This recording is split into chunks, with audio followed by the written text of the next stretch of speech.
Today, I want to talk to you about an event in the Old Testament that showed when it was time for treason.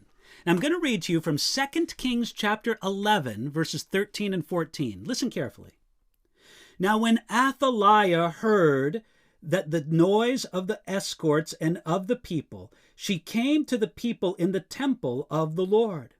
When she looked, there was the king standing by a pillar according to custom, and the leaders and the trumpeters were by the king.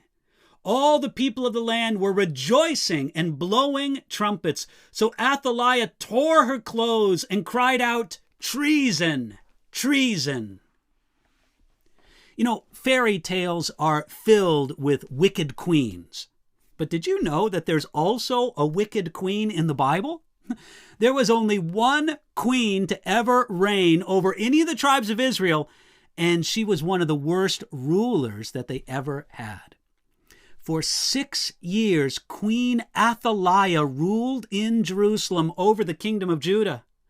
She did the best she could to kill every potential rival, but under God's providence, one boy was preserved. His name was Joash, and he was hidden from Athaliah for 6 years.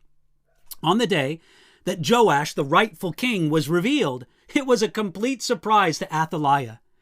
You might think she would be happy to learn that her grandson was alive, but she wasn't.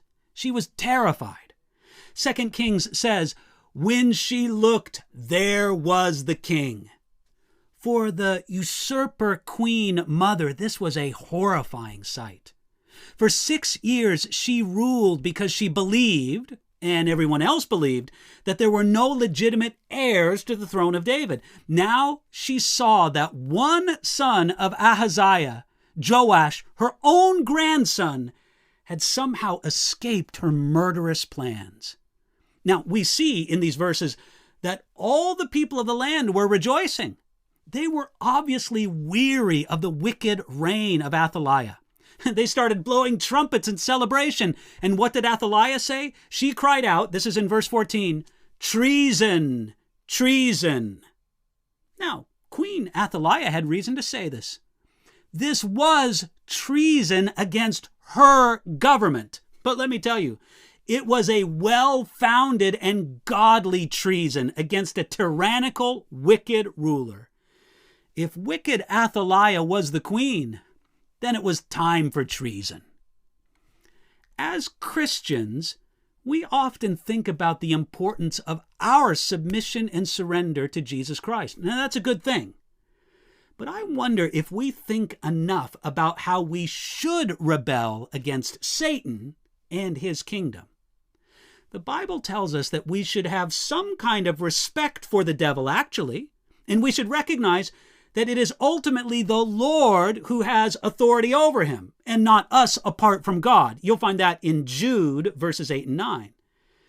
But that doesn't mean for a moment that we are to respect the devil's rule in any way. Notice here in 2 Kings 11, Athaliah considered it treason when the people rejoiced as the true king was revealed. I imagine that as God's people praise Jesus with all their might and all their joy, the devil and all of his associates cry out, "Treason! Treason!" Well, let Satan say it. We don't care. Our eyes are on our rightful King, Jesus Christ. It's always time for us to surrender to God, but we can also say that it is always time to resist the devil. It's always time for treason against the devil and his kingdom. So, in the name of Jesus, today, submit yourself to God and carry out a little bit of treason against Satan.